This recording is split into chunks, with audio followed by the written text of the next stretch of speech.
Ladies and gentlemen of the Federal Communications Commission, I appreciate this opportunity to testify on the subject before you. I feel heartsick that the news has gotten out about this, but I hope that by telling this story I can convince you that America doesn't want what we discovered. Well, that's very interesting, Dr. Bachman. Tell me, has your radio telescope turned up anything else about the universe that hasn't been revealed by ordinary light telescopes? Yes, it has. We found about 50 shots in space, not hidden by cosmic dust that gives off powerful radio signals. Yet, no heavenly bodies at all seem to be there. Well, that sure is something. Ladies and gentlemen, for the first time in radio history, we bring you the noise from Dr. Bachman's mysterious voids.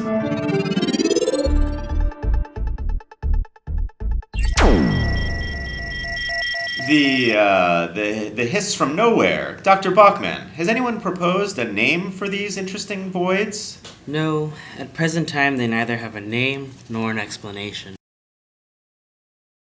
I can't remember when a broadcast has been such a pleasure. It's been one of the most memorable experiences of my life. Honey, I'm home. It's supper time. Fred Bachman was on the radio today. I know, I was with him in the studio. When he turned on that thing, everything seemed to drop away from me. I've been lying here ever since trying to get over it. Fred, am I getting you up from dinner? I wish! I let Marion have the car today so she could go to the store. I get home and there isn't a scrap of food in the house, and she's just sitting there. She told me that she got to the store and then felt so good she walked right back out. Can I come over after dinner? I want to talk to you about something. The whole town went nuts. Says here people shut up in the middle of sentences and stayed that way for 5 minutes.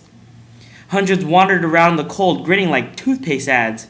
Is this what you wanted to talk to me about? Yeah, it all happened when that noise was being broadcasted. But most people weren't listening to the program. They don't have to if my theory is right. We took those faint signals from space, amplified them about 1,000 times, and rebroadcasted them.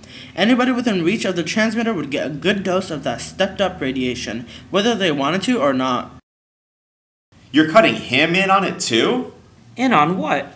The millions, the billions, the noise from the stars. They love it. How are we gonna make these millions or billions? Real estate. Perfect. A barn. We can start there. We set up a transmitter in the barn, run a line out to your antenna, and we've got a real estate development. I don't follow you. This place wouldn't do for a development. The roads are poor, no bus service or shopping center, and the view is lousy. And look at the ground, it's full of rocks. Duck. Sure, it's got its drawbacks, but with the transmitter in the barn, you can give them the most precious thing in all creation, happiness. I'd get that prospects, and you'd sit up there in the barn with your hand on the switch. Once a customer sets foot on Euphio Heights and you shot the happiness to him, there's nothing he wouldn't pay for a lot. Every house at home, as long as the power doesn't fail. And once all the houses are sold here, we move the transmitter and start again. I don't know. This sort of thing is out of my line. We all recognize our limitations, Doc. I'll handle the business end, and you handle the technical end. Or maybe you don't want to be a millionaire. Oh, yes, I do. Alrighty, the first thing we've got to do is build one of them and test her. I suppose we could throw one together and run a test out here next week.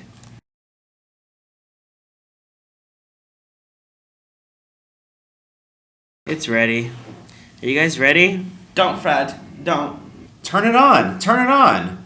We wouldn't have the telephone today if Bell hadn't had the guts to call somebody up. I'll stand right here by the switch, ready to turn it off if something goes wrong.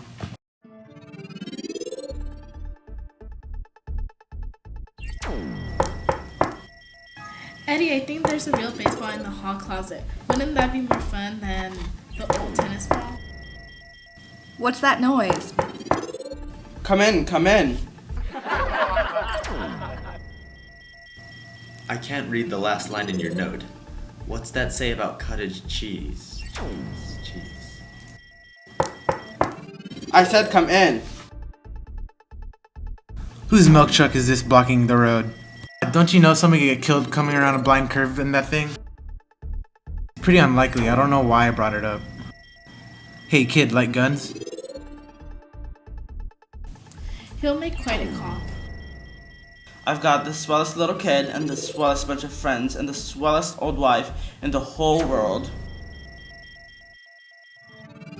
I'm kinda hungry. Oh, Eddie, are you really gonna make your mother cook when we're having such a wonderful time? There, kid. How's that?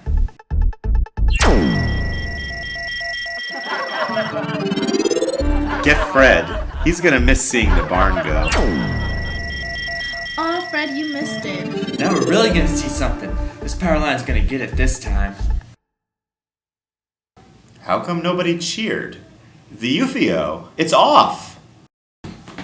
I think I have a concussion. Darling, my poor darling, what happened to you? Who's got my gun? I'll bet it's Sunday morning. We've been here 12 hours. Sunday morning? I walked in here on a Sunday night. What happened? Happiness. Happiness by the kilowatt. That's good. Happiness by the kilowatt. Buy your happiness the same way you buy light. Contract happiness the same way you contract influenza. What's the matter with you people? You're acting like the experiment had failed. We had a cross-section of America in this room, and we made every last person happy. Not just for an hour, not just for a day, but for 2 days straight. Don't you see it? It'll bring families back together, save American homes. No more fighting over what TV or radio program to listen to. Euphio pleases one and all. We proved that. And there's no such thing as a dull Euphio program. Come in, come in. The electricity will be on in about 5 minutes. Look, Lou, this little monster could kill civilization in less time than it took to burn down Rome. We're not going into the mind-numbing business, and that's final. You're kidding! Don't you want your husband to make millions? Not by operating an electronic opium den. But it's what the public wants. It would be nice to have the electricity back on. Lights, hot water, heater, and the... Oh no! I thought you were on my side. If you ever breathe one word about Euphio to anyone, what I just did to Euphio, I will gladly do it to you.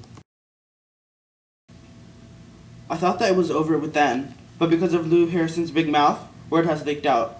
Let me say again, all of Lou's claims to what Euphio will do are true. The question is not whether Euphio works, it does. The question is whether or not America is willing to enter a new and distressing phase of history, where men no longer pursue happiness but buy it. In closing, I'd like to point out that Lou Harrison is unworthy of public trust. It wouldn't surprise me, for instance, if he set up Euphio so that the radiations wouldn't addle your judgments when you were trying to make your decision. In fact, it seems to have just turned on, and I'm so happy I could cry. I've got the swellest little kid and the swellest bunch of friends and the swellest old wife in the whole world. And Lou Harrison is the salt of the earth. I wish him a lot of luck with his new enterprise.